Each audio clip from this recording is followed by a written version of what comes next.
Mortgage rates have increased, unfortunately.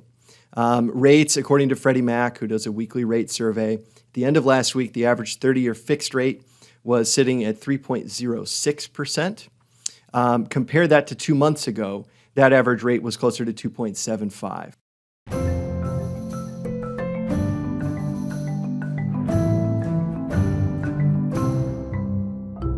Hi there, Mark Anderson here. I'm a mortgage banker with Paramount Bank. I'm based in St. Louis, Missouri, but I am licensed to lend in all 50 states. Over the last year, I've closed loans, not in every state, but quite a few of them. I've helped folks all around the country with purchase mortgages and, of course, with refinances as well. What I really specialize in doing is just giving people straight, transparent information. I am not interested in forcing you into an application. I don't collect an application fee. I'm not trying to pull your credit right up front. I'm just here to answer your questions. I figure I want to treat my clients the way I would want to be treated. And I hear from a lot of folks that when they call, I don't know, I'm not going to name any names here, but let's say some big national lenders that do a lot of advertising, they want to pull your credit report before they're even really able to engage with you. And I think that's kind of insane. I wouldn't want to be treated that way as a consumer, and so I don't treat my potential clients that way either. So if you're interested in some very transparent, just clear, direct information about your mortgage options, whether it is for a purchase or a refinance, please do call or text me at the number below anytime. So for today's mortgage rate update, as I predicted in my last kind of comprehensive video about the 2020 mortgage rate environment, it has come to pass that mortgage rates have increased, unfortunately. Rates, according to Freddie Mac, who does a weekly rate survey, at the end of last week, the average 30-year fixed rate was sitting at 3.06%. Compare that to 2 months ago, that average rate was closer to 2.75.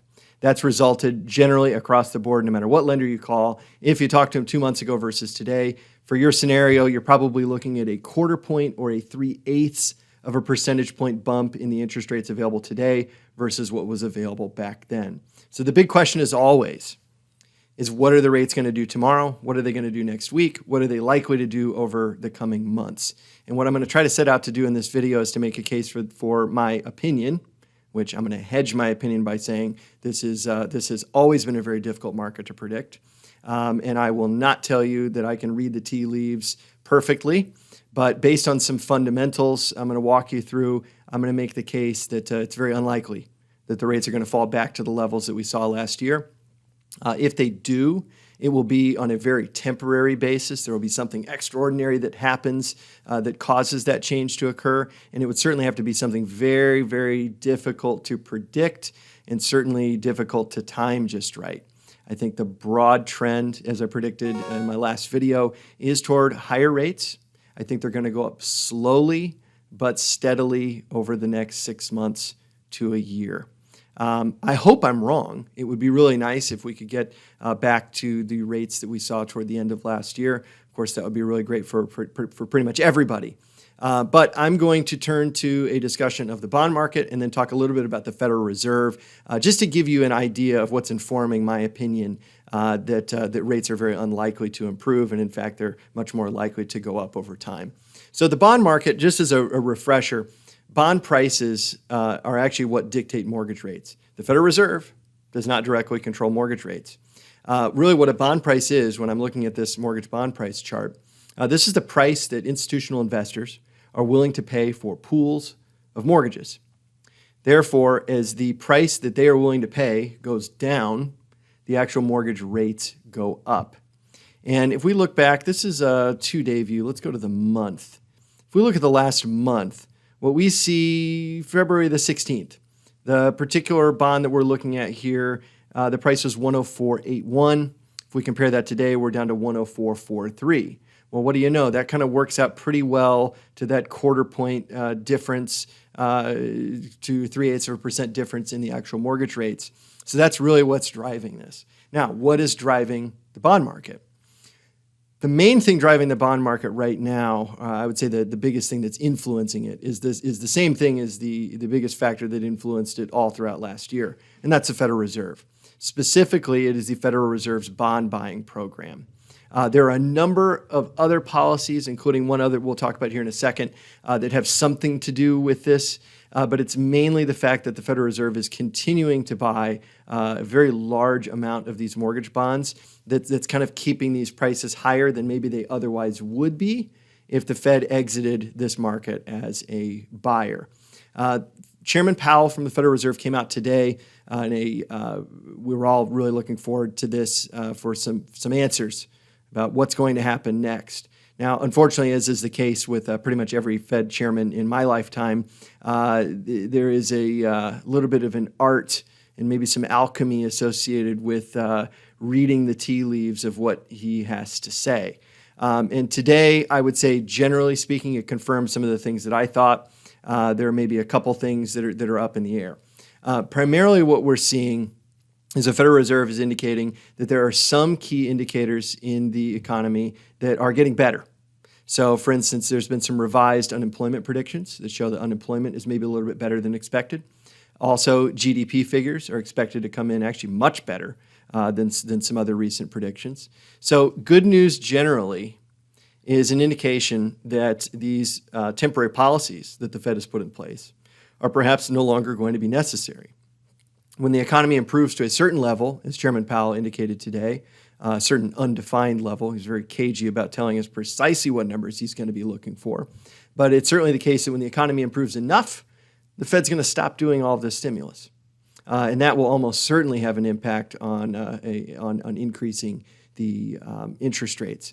Now, one thing that we're all hoping that the Fed would talk about today is kind of I don't want to call it an ancillary policy. It's a little bit overly technical. I thought about going into some more detail about it, but I actually don't necessarily think that there's an upside in going into a great level of detail on it. But there's a program that they are doing called the Supplementary Leverage Ratio Rules. And basically what this has to do with is the Federal Reserve has kind of loosened up the capital reserve requirements that banks are required to have versus the amount of money they have out on loan. So essentially, as long as this policy is in place, big banks especially will have more money to lend. When the program is suspended, they will have less money to lend. And this is a key thing to look at because if this program does go away, it would expire on its own, I believe, within the next 2 weeks. If it does go away, that is probably going to put pressure. Given that there will be less money to lend, my guess is that bond prices will just kind of naturally have to go up as a consequence of that. The chairman today did not confirm whether or not this program is going to be extended.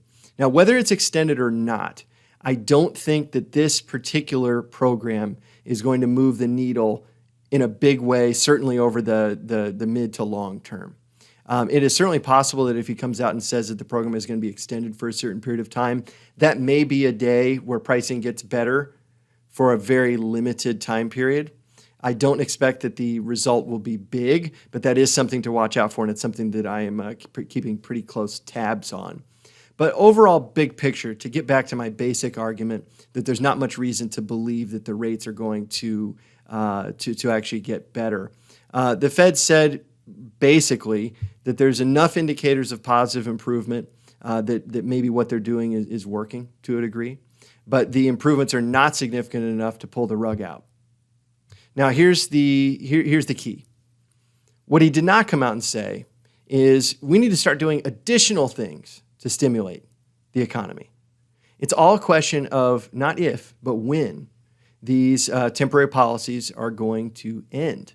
And as these programs end, particularly when the bond buying program ends, that is almost certainly going to have a deleterious impact on mortgage rates for consumers.